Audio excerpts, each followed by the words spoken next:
జనరల్‌గా ఎవరైనా ఒక దురహంకార పూరిత పరిపాలన చేసినప్పుడు, కొద్దిగా అప్రజాస్వామికంగా వ్యవహరించినప్పుడు, పరిపాలనలో భాగంగా కొద్దిగా కఠినంగా వ్యవహరించినప్పుడు గూడా, ప్రతిపక్షంలో ఉన్న వాళ్ళు అవతల వాళ్ళని ఒక హిట్లర్ లాగా అణిచివేస్తున్నాడు అని చెప్తారు. అట్లాంటిది స్వయాన ఈ రాష్ట్రాన్ని పరిపాలకుడుగా ఎంపిక కాబడ్డటువంటి ముఖ్యమంత్రి హోదాలో ఉన్నటువంటి రేవంత్ రెడ్డి గారు తనకు తానే హిట్లర్‌గా ప్రకటించుకున్నాడు. ఈ రేవంత్ రెడ్డి అనే అతను ఎలక్ట్ కాకముందు కూడా ఇట్లాంటి యొక్క భావజాలాన్ని అనేక సందర్భాల్లో ప్రకటించి ప్రవర్తించి ఉన్న విషయం తెలిసి ఈయనను పొలిటికల్గా చాలా మంది తెలంగాణ ఉద్యమకారులు, సామాజిక ఉద్యమకారులు, ప్రజల పక్షాన నిలబడి అనేక హక్కుల పోరాటాలు చేసినామని చెప్పినటువంటి వాళ్ళు అనేక మంది ఇంటర్వ్యూలు చేసి ఇన్ఫ్లుయెన్సర్స్గా ఉండి ప్రమోట్ చేసినారు. ఓకే. సామాన్య ప్రజలు హిట్లర్ను గుర్తించకపోతే అది తప్పు కాదు, వాళ్ళకంత పరిజ్ఞానం ఉండకపోవచ్చు. ఓకే. కానీ మేధావులు అనేవాళ్ళు సమాజానికి ఒక మార్గనిర్దేశకులుగా దారి చూపే వాళ్ళుగా ఉండాలి. అట్లాంటి వాళ్ళు ముందస్తుగా ఈ వ్యక్తిని అంచనా వేయకుండా, ఈయన బ్యాక్గ్రౌండ్ను గుర్తించకుండా ఇట్లాంటి వ్యక్తిని ప్రమోట్ చేయడం ద్వారా ఇవాళ ప్రజాస్వామ్యవాదులమని చెప్పుకుంటూ జీవితాల్లో మేధావులుగా, సామాజికవేత్తలుగా స్థిరపడ్డ వాళ్ళు ఇవాళ హిట్లర్ను తెలంగాణ నెత్తి మీద తీసుకొచ్చి పెట్టినారు. అయితే నేను సామాన్య ప్రజల్లాగా మేధావులు కూడా మోసపోతారు, మోసపోని అని కూడా నేను అంగీకరిస్తా. అంటే ఈ హిట్లర్ ఎట్లాంటి వాడంటే మేధావులను కూడా వంచగలిగే అంత వాడు కాబట్టి మేధావులు కూడా వంచనకు గురైన అనుకుందాం, అంతవరకు ఓకే.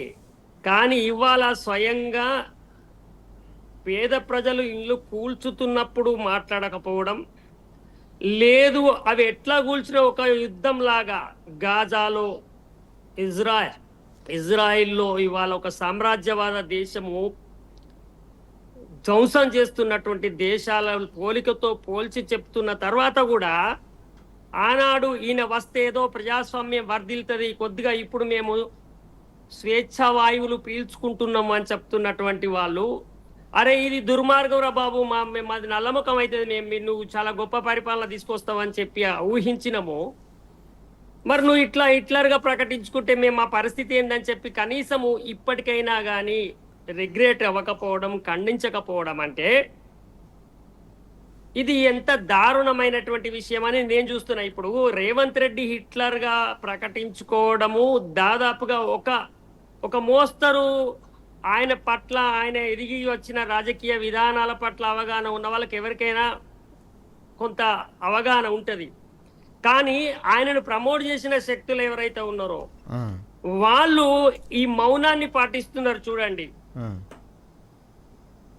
అంటే పరిపాలనలో అక్కడక్కడ బిజీ ఉండి ఎవరికైనా అపాయింట్మెంట్ ఇవ్వకపోతే దాన్ని అనేక రకాల వక్రీకరణలు చేసి ప్రచారం చేసినటువంటి వాళ్ళు ఇవాళ నేను డైరెక్ట్ హిట్లర్ను నేను పేద ప్రజల ఇల్లు కూల్చిన, ఇది చాలా ఘనకార్యము, ఇది ఇజ్రాయెల్ మీద అమెరికా చేసిన దాడి లాంటిది అని గొప్పగా ప్రకటించుకుంటే ఒక ట్రంప్ లాగా,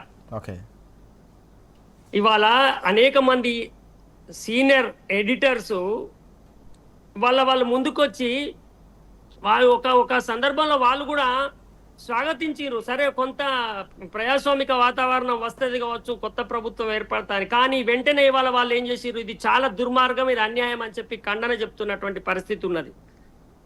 అట్లీస్ట్ అట్లనైనా ఇది చాలా ప్రమాదకరమైన ధోరణి అని ఈ వర్గం చెప్పకపోవడం అనేది సమాజానికి చాలా ప్రమాదకరం. ఎందుకంటే కొంత జర్నలిస్టులు అంటే, మేధావులు అంటే, తెలంగాణలో ప్రజల కోసం పనిచేసిన వాళ్ళంటే ఒక ప్రేమ, ఒక గౌరవం చాలా మందిలో ఉంటది, వాళ్ళ మాటలకు ఒక విలువ ఉంటది. కానీ వాళ్ళే దోకా చేసే పరిస్థితి, లేదా దోకా పోయినాం మేము అని చెప్పే పరిస్థితి ఉంటే ఎంత అన్యాయం అది.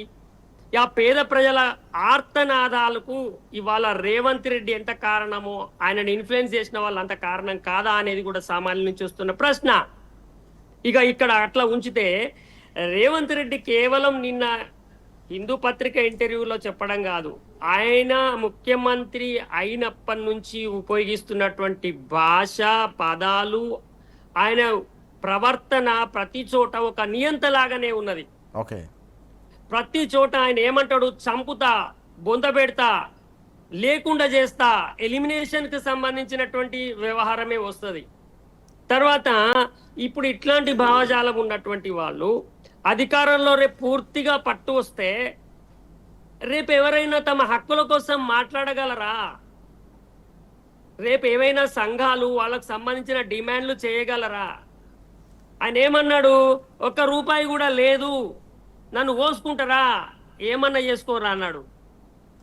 అంటే ఎన్నిక అయ్యేదాకా ఒక మాట, ఎన్నిక తర్వాత ఒక మాట మాట్లాడుతున్నటువంటి పచ్చి అబద్ధాలు మాట్లాడి, అట్లా కాకపోతే వెంటనే రుబాబు చేసి గంతే ఉంటది పో, ఏం చేసుకుంటావో చేసుకో అనేటువంటి ధోరణి ఏదైతే ఉందో, ఇదంతా కూడా నియంతృత్వపు ధోరణి. ఈ ధోరణి ఎప్పటి నుంచో ఉన్నది.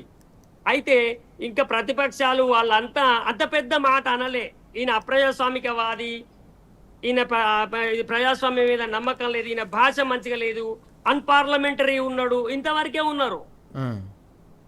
అసలు ప్రతిపక్షాలు ఈయన ఎప్పుడో హిట్లర్ గా ప్రకటించాల్సిన అవసరం ఉండింది, కానీ ఇంకా ప్రకటిస్తలేరని చెప్పి ప్రకటించుకున్నాడు. ఆయన ఎంత ప్రమాదకరంగా ఆలోచిస్తున్నాడు అనేది మనకి ఇప్పుడు అర్థమవుతుందంటే, నన్ను తొందరగా హిట్లర్ గా గుర్తించితేనే మీరందరూ భయపడతారని చెప్పి వీళ్ళు ఇంకా గుర్తిస్తలేరని తనకు తానే హిట్లర్ గా ప్రకటించుకున్నాడు. ఇవాళ చూడండి, అది ఒక రకంగా ఈ సమాజంలో రేపు పొద్దుగాల ఆయన మీద వచ్చేటువంటి వ్యతిరేకత ఏవైతే వర్గాలు ముందుకు వస్తాయో వాళ్ళను భయపెట్టడం కూడా ఉంది అందులో. నేను హిట్లర్ను, నేను చాలా తీవ్రమైన అణచివేత చేయగలుగుతాను, జాగ్రత్త అని చెప్పి చెప్తున్నారు. కాబట్టి ఆయన స్వభావము, ఆయన ప్రవర్తన ఇదంతా మొదటి నుంచి కూడా నియంతృత్వ స్వభావం కలిగినటువంటి పద్ధతి, ధోరణి, భాష, ప్రవర్తన ఉంది. తర్వాత తను ఎదగడం కోసము ఏ విధానాన్నైనా తీసుకోవడానికి సిద్ధపడిపోవడం అంటే కూడా అది సమాజానికి చాలా ప్రమాదకరమైన ధోరణి. వాటన్నిటినీ ఉపయోగించుకొని వాళ్ళ వస్తే దాన్ని చాకచక్యం అని కొంతమంది దానికి కలర్ పూసి మాట్లాడతారు. చాకచక్యాలు కొంతవరకు ఓకే, కానీ అన్ని ధోరణులను, అప్రజాస్వామిక పద్ధతులను, అనైతికతలను అన్నిటినీ కూడా ఆవహించుకొని ఎదిగితే అది కూడా ఎదుగుదలని, అది కూడా గొప్ప చాకచక్యమే అని చెప్పడము. ఎదగనియండి, ఇక దాన్ని ఆపలేరు, బలహీనతలు, రకరకాల కారణాలు వస్తాయి. కానీ ఈ ధోరణి తప్పని కూడా ఒక వర్గం చెప్పాల్సిన అవసరం ఉంటది కదా. ఇట్లా అక్రమ మార్గాలలో, తప్పుడు పద్ధతులలో ఎదిగి వచ్చి ఈ రకంగా అధికారాన్ని తమ చేతిలో పెట్టుకోవడం కోసం అప్రజాస్వామికంగా వ్యవహరించడానికి సిద్ధపడుతున్నటువంటి ఈ వ్యవహార శైలి, ఇది మొత్తం రాష్ట్రానికి, చాలా రాజకీయాలకు అన్నిటికీ కూడా చాలా ప్రమాదకరమైనటువంటి ధోరణి. ఇప్పటికైనా ఆయనను ప్రమోట్ చేసినటువంటి శక్తులు, ఈయన చాలా మానవతావాది, పేదల పక్షం ఉన్నవాడు, లేకపోతే ప్రజాస్వామ్యం వర్ధిల్లుతుంది, అప్పుడు చాలా మొసదీరలే మాకు, ఇప్పుడు కొద్దిగా మొసదీర్చుకునే పరిస్థితి అంటున్నటువంటి వాళ్ళంతా కూడా ఇవాళ ఈ హిట్లర్ ద్వారా వాళ్ళకు మోస వస్తున్నదా? మరి ఇంత ప్రజాస్వామిక వాతావరణం ఇవాళ ఉన్నదా? నిన్న అక్కడ నల్గొండ సభలో కూడా ఆయన వ్యక్తీకరించినటువంటి ఆ భాష, ఆ భావాలు ఎంత హిట్లరీకరణ చెందిన పదాలు, భాష, అది చూడండి. కాబట్టి నిరంతరం ఆయన లోపల హిట్లర్ ఉన్నాడు. ఆయనకు నిజంగానే అధికారము పట్టు వచ్చినాడు, చాలా దారుణంగా ప్రవర్తించడానికి ఏమాత్రం వెనుకాడడు. కాబట్టి ఇప్పటికైనా గాని అప్రమత్తంగా ఉండవలసినటువంటి అవసరం ఉంటది. ప్రజాస్వామిక శక్తులు అర్థం చేసుకోవాల్సి ఉంటది. సరే, ఇప్పుడు ఒక దగ్గర కొంత అసంతృప్తి ఉంటే మిగతాది అగ్గిని మనం నెత్తి మీద పోసుకుందాం అనేటువంటి ధోరణి నుంచి ఇప్పటికైనా మారి బయటపడి కొంత మనము తప్పకుండా తిరిగి పునఃసమీక్షించుకోవాల్సినటువంటి సమయము ఇట్లాంటి సందర్భంలోనైనా తప్పకుండా రావాల్సిన అవసరం ఉంటుందని అయితే నేను భావిస్తా ఉన్నాను.